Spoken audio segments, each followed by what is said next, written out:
¿Qué tal? Buenas noches. Buenas noches, Ani, Santiago y a la teleaudiencia. Efectivamente es una oportunidad probablemente sin precedentes para el país.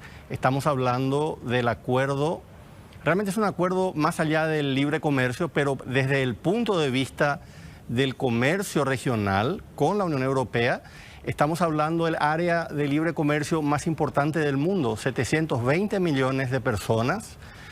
En el caso de Europa, con un gran poder adquisitivo, algo que es para los países del Mercosur de alto interés, porque estaríamos hablando no solo de colocar nuestros productos tradicionales, que son la ganadería, es decir, la carne, la agricultura, sobre todo soja y maíz, y crecientemente también la madera y sus derivados. Estaríamos hablando probablemente de otros productos que se puedan fabricar en la región y ya tengan un acceso preferencial a Europa. Para Europa también es una oportunidad importante porque son grandes fabricantes de productos de alta tecnología que en nuestra zona van a tener un interés y una demanda muy significativa. Ahora, con esa gran oportunidad también se vienen desafíos. Sobre todo en el caso de la Unión Europea hay probablemente dos desafíos muy sobresalientes. Uno es el conjunto de salvaguardas que estableció la Unión Europea para poder terminar de persuadir a los países de la Unión que estaban renuentes a la aprobación. ¿Y esto qué significa en la práctica? Por ejemplo, si un producto como la carne paraguaya tiene una disminución significativa en el precio, que vaya más allá del 8%, se dispara la salvaguarda y nosotros podemos vernos afectados en la exportación. Lo mismo para productos agrícolas. Hay que recordar que Europa también tiene una producción ganadera y agrícola importante, y el sector agroganadero europeo tiene una influencia muy fuerte sobre el sector político de la región. Ellos están muy bien organizados y muy importante. Eso realmente llama la atención que nuestros políticos, me refiero al Mercosur en su conjunto, no solo al Paraguay, no hayan hecho énfasis.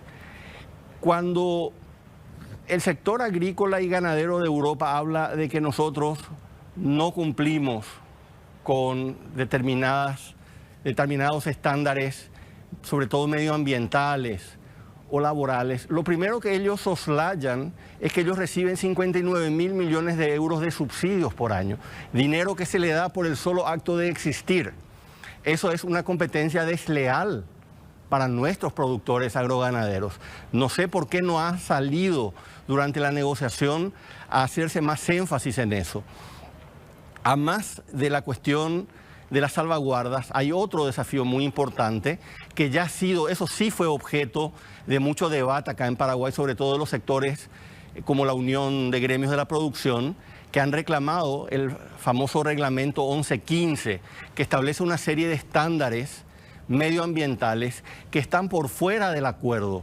Son un conjunto de estándares que se aplican en la Unión Europea, pero sucede que en la práctica, como nosotros vamos a exportar, vamos a vernos sujetos a esos estándares medioambientales de Europa. En la práctica lo que eso significa es que nos están imponiendo legislación de ellos a nuestros 4 países. 5 barreras para nosotros. Exactamente, son en la práctica una barrera, lo que se llama una barrera para arancelaria, es decir, más allá de los aranceles.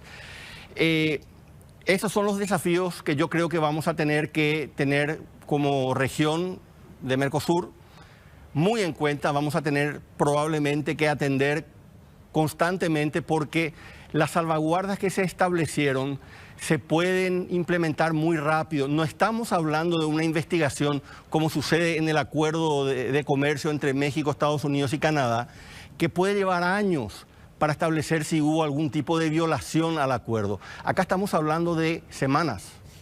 27 países, el canciller nos decía, un mercado de cerca de 800 millones de personas, 65.000 millones de dólares. El presidente uruguayo cuando habló dijo cuánto representaría para Uruguay propiamente respecto a su Producto Interno Bruto. Pero ¿hay alguna idea de cuánto podría representar en términos económicos para Paraguay? Abriendo paréntesis, inversiones que tendrían que llegar en Paraguay a cerca de $1.000 millones en hidrovía y un montón de otras cuestiones para que nuestros productos puedan llegar. Exactamente. Bueno, ahí tocas un punto muy estratégico. Nosotros, para hacer realmente buen uso de este acuerdo de cooperación con la Unión Europea, necesitamos mejorar nuestra infraestructura, y eso implica un nivel de inversiones bastante excepcional para el país. El país se está conectando con el mundo de manera progresiva y de manera muy significativa. La hidrovía es un caso ya bien estudiado, el caso del corredor bioceánico, es decir, eso nos daría acceso mucho más directo, por ejemplo, al puerto de Santos, en el estado de Sao Paulo, que es uno de los mayores puertos del mundo, y que obviamente por estar en el Atlántico tiene acceso directo hacia el continente europeo. Ahora, en cuanto al dimensionamiento de cuánto nos puede representar Santiago, yo creo que es difícil saber, porque Paraguay está en un momento muy trascendental en cuanto a su transformación económica. Ejemplos concretos: la planta de celulosa que se está construyendo en el departamento de Concepción. Estamos hablando de más de 200.000 hectáreas de reforestación que van a ser utilizadas sobre todo para la producción de celulosa, pero también para la producción de energía para el propio proyecto.